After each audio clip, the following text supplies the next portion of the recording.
Hello दोस्तों, तो आपका फिर एक बार स्वागत है जीएस पावर नामक यूट्यूब चैनल पे।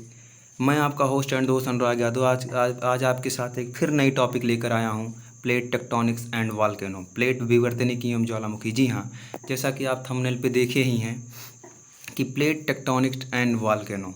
तो हम इस टॉपिक को बिना समय गंवाए शुरुआत करते हैं। तो आइए, जैसा कि आप देख रहे हैं, पिछली वीडियो में हमने आपको बता ही दिया था कि धरती के अंदर क्या क्या होता है, कैसा ऊपर क्या होता है, कैसा अंदर क्या होता है। तो आशा करता हूँ आपने उस वीडियो को देखा होगा। अगर नहीं देखा होगा तो हम डिस्क्रिप्शन में उसका लिंक दे रहे हैं, आप उसको ज़रूर देखिएगा। आशा करता हूँ तभी ये वीडियो आपको समझ में आएगा। ध्यान दीजिए, ये एस्थनोस्फीयर आपको दिख रहा है। एस्थनोस्फीयर, ये वाला पार्ट आपका एस्थनोस्फीयर हो गया। इसी में ये जो आपको दिख रहा है कुछ इस प्रकार, आप ध्यान दीजिए, इसको ध्यान देंगे आपको तभी समझ में आने वाला है। ये वाला जो रोटेशन आपको दिख रहा है, ये है क्या? मैग्मा का रोटेशन है। ये मैग्मा रोटेट क्यों करता है पृथ्वी के अंदर? क्योंकि जब मैग्मा किसी स्थान पे टेम्परेचर अधिक हो जाता है, सपोज दैट ये जो हम वृत्त बना रहे हैं, यहाँ देखिए आप ध्यान से, यहाँ पे मैग्मा रेडियो एक्टिव भाई इसमें तत्व होते हैं। पृथ्वी के अंदर रेडियो एक्टिव तत्व ज़्यादा पाए जाते हैं। रेडियो एक्टिव तत्व पाए जाने के कारण इसमें जब इसका टेम्परेचर हाई होता है तो इसका कुछ विखंडन होता है। विखंडन होने के कारण ये रोटेशन करने लगते हैं। अब ये सीधा तो निकल नहीं पाएगा तुरंत। सीधा निकलने का तात्पर्य है कि तुरंत पृथ्वी पे ज्वालामुखी तुरंत दहक उठेगा, लेकिन ऐसा नहीं होता है। ये यहाँ पे जाता है, पृथ्वी में टकराता है, उसके बाद ये इधर मुड़ गया, ये देखिए इधर मुड़ गया, तो ये इधर उधर मुड़ता रहता है। उसके बाद ये होता है कि ये मुड़ता है, चलो ठीक है कोई बात नहीं, ये मुड़ेगा फिर जाएगा वृत्ताकार पथ पे, फिर ये आएगा। तो ये कहीं मुड़ रहा है, फिर इधर भी देखिए कहीं ये मुड़ रहा है। अगर आप देख रहे होंगे तो आपको समझ में आ रहा होगा पूरा। फिर आप ध्यान दीजिए इस फिगर पे। अब ये रहा आपका स्थल मंडल, हमने बना दिया है जल मंडल। ये रहा आपका स्थल मंडल, ये रहा आपका स्थल मंडल, ये रहा आपका जल मंडल। ये स्थल मंडल तो आप लोगों को समझ में आ ही रहा होगा, वृक्ष वृक्ष में बना दिया हूँ। तो आप जैसा देख रहे हैं, हमने लावा का रोटेशन बनाया। लावा का रोटेशन मतलब इधर, अर्थात जब लावा का रोटेशन इधर होगा तो ये जो आपकी पृथ्वी है, इसके आधार पे, इस पे ये इधर जाएगी, ये वाली पृथ्वी इधर जाएगी। आप खुद कॉमन सेंस लगाइए कि कोई चीज़, आप किसी रोलर गाड़ी पे बैठते हैं तो रोलर गाड़ी जिस समय जिस तरफ उसका पहिया घूमता है, आप उसी तरफ तो जाते हैं। तो यही सपोज कर लीजिए कि ये रोलर का पहिया हो गया, ये पहिया इसको इधर ले जा रहा है, ये पहिया इसको इधर ले जा रहा है। हाँ, तो फिर इसमें कुछ दरार उत्पन्न आएगी।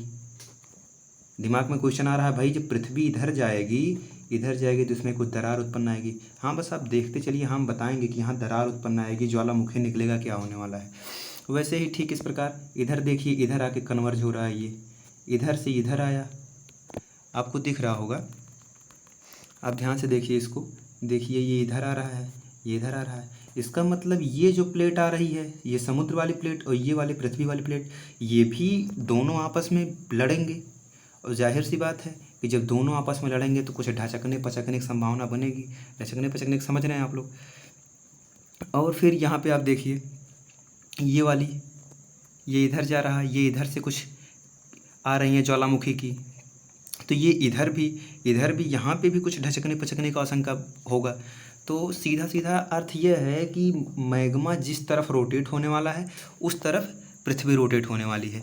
पृथ्वी रोटेट होने का सेंस ये है कि अगर मैग्मा दोनों इधर जा रहे हैं तो ये दोनों पृथ्वी अलग अलग जाएंगी, एक इस डायरेक्शन में जाएगी, एक इस डायरेक्शन में जाएगी। आपको यहाँ समझने वाली बात यह है कि मैग्मा के साथ पृथ्वी का रोटेशन हो रहा है। अब आप देखिए अगली स्लाइड में, देखिए ध्यान से, ये वाला फिगर आप देखिए। इस वाले फिगर में आपको दिख रहा होगा कि मैग्मा इधर आ रहा है, ये वाला इधर आ रहा है, ये दोनों आके कन्वर्ज हो रहे हैं। तो ये पूरा समुद्रीय परतें हैं। समुद्रीय परतें का तात्पर्य है कि ये समुद्र वाली परत हमने बनाई है, अर्थात ओशियन। ये भी ओशियन की परत है, ये भी ओशियन की परत है। ओशियन की परत होने के कारण, हालांकि ये परतें दोनों मिली हुई हैं, लेकिन हमने आपको समझाने के लिए दूर दूर बना दिया है। तो ये समझिए दोनों परतें ओशियन की हैं, तो इसमें कोई ना कोई भारी होने की आशंका तो 90% बनेगी। कोई ना कोई जो परत भारी होगी। और आपको मैंने अगले वीडियो में ये भी बताया था कि इसमें क्या होता है, सीमय अर्थात सिलिका और मैग्नीशियम, इस कारण समुद्र की परतें भारी होती हैं और एक क्षेत्रफल में भी ये भारी हो गया। तो ये सपोज दैट हमने मान लिया कि ये परत क्षेत्रफल में भारी है। क्षेत्रफल में भारी होने के कारण ये परत इससे जब टकराएगी तो इसके अंदर चली जाएगी। आप लोग समझिए, ये परत जब इससे टकराई तो इसके अंदर चली जाएगी। ये देखिए, ये जब अंदर गई तो भाई इसमें भी कुछ अयस्क होंगे। और ये बताइए, आपको मैं कल बताया था कि आप 1 डिग्री सेंटीग्रेड अगर तापमान बढ़ता है तो आप कितने मीटर जाते हैं पृथ्वी के अंदर? 32 मीटर आप पृथ्वी के अंदर जाते हैं। 32 मीटर पृथ्वी के अंदर जब आप जाएंगे तो आपका तापमान कितना बढ़ता है? 1 डिग्री सेल्सियस। तो अगर 1 डिग्री सेल्सियस, तो अर्थात हमने कल ही बताया था कि इसकी लिथोस्फीयर की मोटाई कितनी होती है? 100 किलोमीटर होती है। 100 किलोमीटर का आशय है या बहुत अंदर बहुत ज़्यादा टेम्परेचर है। और आपको मैं ये बताया था मैग्मा मतलब ये तरल होगा। तरल मतलब अर्धठोस होगा। अर्धठोस ये तभी है, लाल तप्त अवस्था में ये रहता ही है, अर्थात यहाँ पे टेम्परेचर हाई है। और जब ये परत अंदर जाएगी तो ये क्या होगी? ये भी पिघल जाएगी। भाई लो टेम्परेचर जोन में थोड़ी जा रही है, ये तो हाई टेम्परेचर जोन में जा रही है। आप लोग सीधा देख रहे हैं। तो हाई टेम्परेचर जोन में जाने के कारण जब ये परत पिघलेगी तो आप खुद सोचिए, आप अनुभव कभी किए होंगे जब बाल्टी उल्टी भर जाती है, आप नल पे नहाने कभी गए होंगे, जब बाल्टी भर जाती है तो अगर उसमें आप लोटा डालते हैं पानी निकालने के लिए तो पानी बाल्टी से बाहर गिरता है। अब ये समझिए, पृथ्वी के अंदर भाई ये परत गई है, किसी पेट भरा है, उसको और खाना आप खिला देंगे तो क्या होने वाला है? भाई कहीं से कहीं ना कहीं तो निकलना है, जाहिर सी बात है। तो यही आप समझिए कि ये परत अब अंदर गई, ये पिघली। हाँ, ध्यान दीजिए इस पर आप। अंदर गई और पिघली, फिर ये क्या हुआ? जो आप वाल्केनो का नाम सुनते हैं, ज्वालामुखी का नाम सुनते हैं, जब ये पूरा प्रेशर बनाया तो ये यहीं से निकल गया, वाल्केनो। अब आप कहेंगे सर यहाँ से क्यों नहीं निकल गया? हाँ भाई, मेरे घर से क्यों नहीं निकल गया? कोचिंग सेंटर से क्यों नहीं निकल गया? तो भाई कैसे वहाँ से निकल जाए? ये परत जब यहाँ जाके कन्वर्ज हो रही है तो कैसे यहाँ इधर उधर से निकलेगा? भाई मन में विचार आ रहे होंगे कि सर ये वॉल्केनो क्यों यहीं से निकला, यहाँ से क्यों नहीं निकल गया, यहाँ से क्यों नहीं निकल गया? तो यहाँ वहाँ से क्यों नहीं निकला, आप लोगों को खुद समझ में आना चाहिए कि ये जब यहीं पे परत आके ये कन्वर्ज हुई है तो कहीं यहाँ वहाँ से क्यों भाई निकलेगा? ये आपको मोटा मोटे तौर पर समझ आ गया कि हाँ, ज्वालामुखी क्यों निकलता है। जब दो परतें आपस में टकराई तो एक परत नीचे चली गई, जो जाके नीचे पिघल गई, और जब पिघल गई तो मैग्मा मात्रा अधिक हो गया। आप खाना खाए हैं एकदम भरपेट और आपको फिर खाना खिला दिया गया तो उल्टी पल्टी भाई करना स्वाभाविक चीज़ है। तो वही समझ लीजिए कि ये अंदर से पूरे लौह अयस्क, जो लौह अयस्क होंगे और सारे अयस्क होंगे, ये पूरा निकल जाएगा और समुद्र में ये छोटे छोटे द्वीप बन जाएंगे। छोटे छोटे द्वीप बनने का आशा ये है कि ये इतना बड़ा हुआ, फिर ये और निकलता रहा तो ये इतना हो गया। फिर आप कुछ दिन बाद क्या बोल देंगे कि वो समुद्र में हमने एक द्वीप देखा। ये समुद्र में अब जो ऊपर दिखाई देने लगते हैं वही आप कह देते हैं कि ये द्वीप है, जो नीचे रहते हैं वही आप महासागरीय पर्वत कह देते हैं। इसका स्पष्ट उदाहरण हमारा अंडमान निकोबार द्वीप समूह है। ऐसे ही जो हमारा बैरन, हम बराबर देखते रहते हैं, बैरन द्वीप भारत में एक ही है, ही एक सक्रिय ज्वालामुखी है जो बराबर धधकता रहता है। तो वो अंडमान निकोबार का जब आप मैप में देखेंगे फिगर, तो आप देखेंगे कि वो म्यांमार वाली परत और ये भारतीय प्लेट, ये समुद्री प्लेट जब आपस में टकराई, दोनों ऐसे कन्वर्ज हुआ तो ये बीच वाला हिस्सा ये निकला। आशा करता हूँ आपको समझ में आ गया होगा ये पूरा चीज़। आप ये अगली स्लाइड में देखिए, ये दिख रहा है आपको, ये लिथोस्फीयर है, ये आपका लिथोस्फीयर है। ध्यान से देखिएगा, समझ में आएगा पूरा। ये आपका लिथोस्फीयर, ये ओशियनिक प्लेट, ये दोनों ओशियनिक प्लेट आपको समझ में आ रही हैं। ये दोनों ओशियनिक प्लेट जब एक दूसरे से टकराई तो ये वाली प्लेट अंदर चली गई, और जब ये वाली प्लेट अंदर चली गई तो वाल्केनो के तौर पे यहाँ क्या निकल गया? वाल्केनो निकल गया। यही आपको मैं बता रहा था ना। आप ध्यान से देखिए इस चित्र को। भाई ये दोनों प्लेटें हैं, ये टकराई और फिर ये वाल्केनो यहीं से निकल गया। तो यही होता है, और कुछ ज्वालामुखी में बहुत बड़ा कॉन्सेप्ट नहीं होता है, बस दो परतें टकराई उसके बाद ज्वालामुखी बन गए। हाँ, तो ये चीज़ आपको समझ में आ गई होगी। ये देखिए, ये भी यही फिगर है कि ये लिथोस्फीयर वाला परत ये आया, अर्थात ओशियन के नीचे भी तो लिथोस्फीयर के कुछ पाए जाते हैं। मैं आपको बताया था कि ओशियन का औसत गहराई आप 6 किलोमीटर मान के चलिए। उसके बाद तो जो परत मिलने वाली वो लिथोस्फीयर ही कहलाएगी। तो ये परत नीचे आई, यहाँ से ज्वालामुखी निकल गया। आप एक चीज़ और समझिए, अगली स्लाइड में आप देखिए, ये चीज़ आपको कुछ दिख रहा होगा। इसे हम क्या कहते हैं, मध्य अटलांटिक कटक। ये जो आपको दिख रहा है आइसलैंड से ये निकला हुआ, आप लोग ध्यान से देखेंगे तो ये साउथ अफ्रीका तक ये आया हुआ है। ये मध्य अटलांटिक कटक कटक है। ये कैसे बना, ये भी विचार आएगा कि हाँ भाई समुद्र के अंदर ये जो दिख रही है लाइन, ये पर्वत हैं। स्पष्ट तौर पे अगर हम इसको कहें तो ये महासागरीय पर्वत कहते हैं। तो महासागरीय पर्वत कैसे पर्वत में बन गया, तो हाँ इसका भी सोल्यूशन है। मैंने आपको पहला ही तस्वीर उसमें दिखाया, आप यहाँ पे देखिए।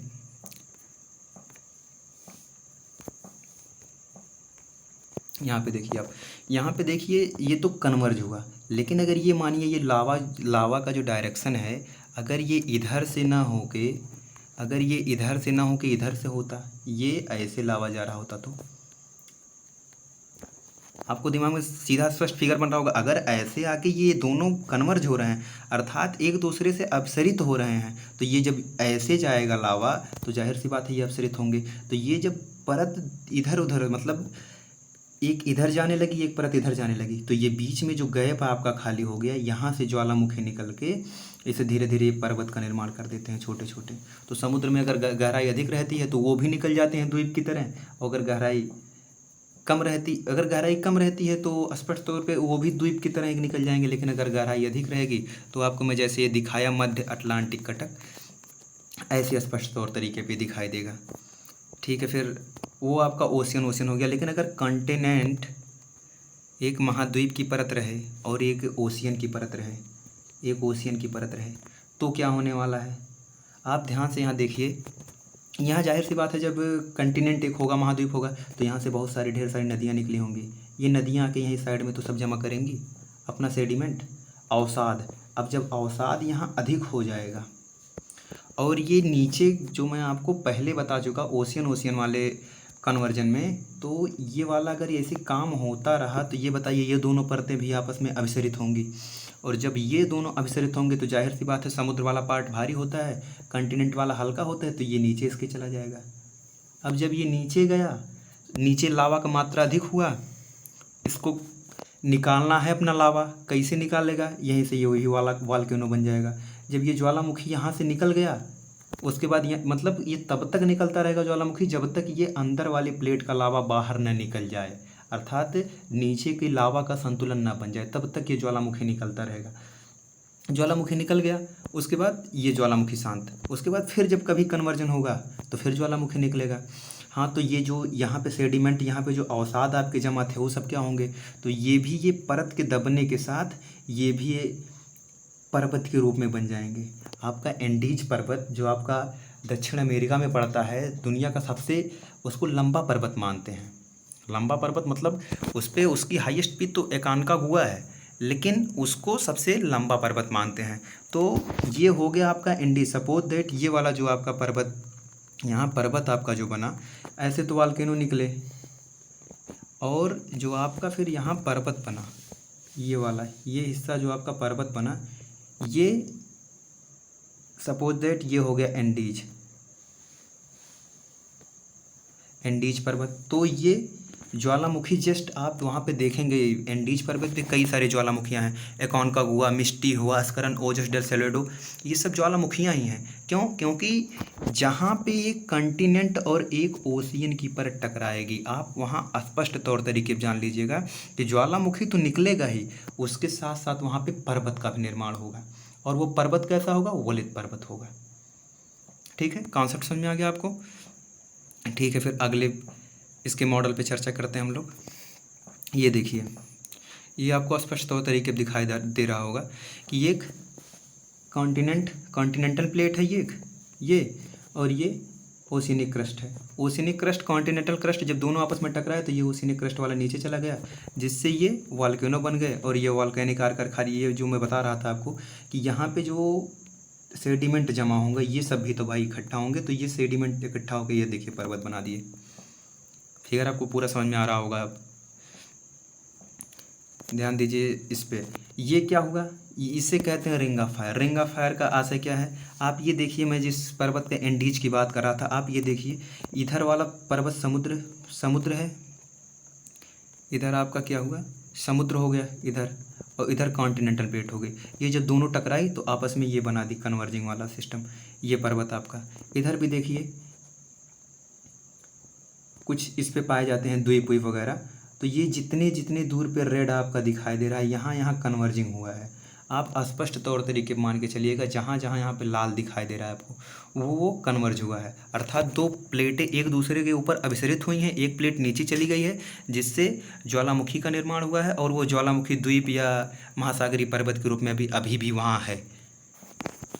ठीक है। फिर ये कॉन्टिनेंटल क्रस्ट। तो हमेशा आप लोग एक चीज़ ध्यान दीजिएगा कि जहाँ पे कॉन्टिनेंटल रहेगा, अर्थात दोनों महाद्वीप की परतें एक दूसरे से टकराएंगी, दोनों महाद्वीप की परतें एक दूसरे से टकराएंगी, वहाँ ज्वालामुखी नहीं निकलेगा। अब आपके मन में ये विचार आ रहा होगा कि भाई इसमें भी तो कोई परत भारी हो सकती है, ये भी तो नीचे जाएगी।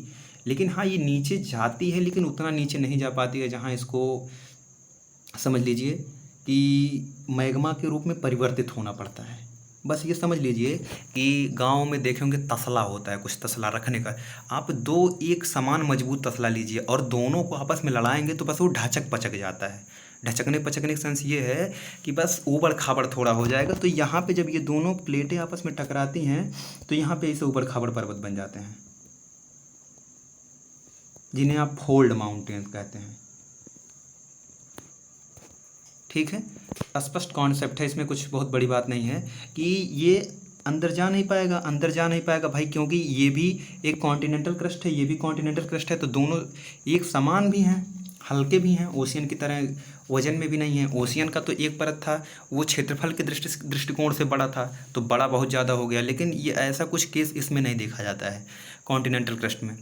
तो जब दोनों एक ही समान हैं, अब भाई आप दो किसी बच्चों को लड़ते जो एक उम्र में एक बल अवस्था में होंगे, उनको देखे होंगे लड़े, तो कुछ ज़्यादा उन लोगों में जब झगड़ा भी होता है ना तो केवल मुँह में फूट के रह जाता है। मुँह में फूटने का आशय है कि आपको बच्चा चित्त नहीं उसमें से होता है, दोनों बाद में रोते हुए ही मिलते हैं। तो हाँ, यहाँ पे भी समझिए वो कॉन्सेप्ट कि ये दोनों आपस में टकराए, और दोनों आपस में टकराए तो ये ढचक पचक के ऊपर बना दिए पर्वत, अर्थात यहाँ ज्वालामुखी नहीं निकला। समझ में आ गया होगा आपको, आशा करता हूँ एकदम पूरा स्पष्ट कॉन्सेप्ट समझ में आ गया होगा आपको। ये देखिए, ये वाला मैं आपको समझाया, ये वाला देखिए, इधर कॉन्टिनेंटल क्रस्ट, ध्यान से देखिए आप, इधर कॉन्टिनेंटल क्रस्ट, इधर भी कॉन्टिनेंटल क्रस्ट, ये दोनों एक दूसरे के ऊपर अभिसरित हुए, इधर पर्वत बना दिए। ये चीज़ मैं आपको समझा रहा था ना। जी हाँ दोस्तों, तो आपको समझ में आ गया होगा आशा कर रहा हूँ, क्योंकि इसमें कुछ बहुत ज़्यादा कॉन्सेप्ट नहीं है। बस यही समझिए कि कॉन्टिनेंटल क्रस्ट इधर आया, इधर से कॉन्टिनेंटल क्रस्ट आया, और जब दोनों आपस में टकराए तो ढचक पचक के ये पर्वत का निर्माण कर दिए। आप सिंपल भाषा में समझने का प्रयास कीजिए, बहुत बड़ा इसका कोई कॉन्सेप्ट नहीं है। हाँ, तो आशा करता हूँ आपको पूरा समझ में आ ही गया होगा। अब ये रिंग ऑफ फायर आपको समझ में आया। ये रिंग ऑफ फायर यही समझ लीजिए कि ये जहाँ जहाँ पे ये रेड चीज़ आपको दिख रहा है, वहाँ पे दो परतों का संयोजन हुआ है, और दो परतों का संयोजन होने के कारण वहाँ जहाँ एक भारी परत थी, अब जैसे यहाँ पे ये ओशियन हम आपको समझाए हैं, ये वाली आप ये ध्यान से देखिए, ये ओशियन वाली मैं आपको समझाया। ओशियन जहाँ पे किए, ये ओशियन एक परत नीचे चली गई जो भारी परत थी, ये जब नीचे गई तो ये मेल्ट हुई, मेल्ट होने के बाद ये वॉल्केनिक फॉर्म में निकल गई बाहर। गैस, धुआं, गुबार जो भी होता है तब मतलब दहकती है ज्वालामुखी बहुत ज़्यादा। इसमें बहुत ज़्यादा मतलब बहुत तप्त अग्नि होती है, आप ये समझिए, बहुत ज़्यादा तप्त अग्नि निकलती है। तो ये अब आप कहेंगे कि ये कैसे आइसलैंड हो गया, कैसे बन गया, भाई दिमाग तो चलना ही, जाहिर सी बात है। तो ये आइसलैंड हुआ कैसे हुआ, आपको खुद कॉमन सेंस लगाना चाहिए कि ये पानी है, ये एक आध लोटा पानी थोड़ी है कि एक चम्मच पानी है उसमें से आप थोड़ा डाल दिए या तवा वा पानी डाले तो ये छनक फनक के इधर उधर हो गया पानी। भाई अच्छा खासा समुद्र है, औसतन 6 किलोमीटर गहराई का समुद्र है। तो 6 किलोमीटर गहराई में पानी अगर निकलेगा कुछ भी तो वो कुछ को भी ठंडा कर देगा। तो ये धीरे धीरे जो पानी में जाता गया, जैसे जैसे ज्वालामुखी निकलता गया वैसे वैसे पानी में ठंडा होता गया, और धीरे धीरे अपने फॉर्म में द्वीप बन गए, जो अंदर रह गए महासागरीय पर्वत हो गए। हाँ, तो आशा करता हूँ कि आपको समझ में आ गया हो गया। ठीक है, अगर कोई दिक्कत अभी भी इस टॉपिक में महसूस होती है आपको तो ज़रूर कमेंट में बताएं, और हाँ, चैनल को सब्सक्राइब करना ना भूलें, और अगर वीडियो पसंद आई हो तो लाइक करना कतई ना भूलें। धन्यवाद। छोटों को प्यार दें, बड़ों का सम्मान करें, तथा अपना चरित्र इस प्रकार विकसित करें कि महिलाएं आपके साथ सुरक्षित महसूस करें। धन्यवाद, नमस्कार, जय हिंद।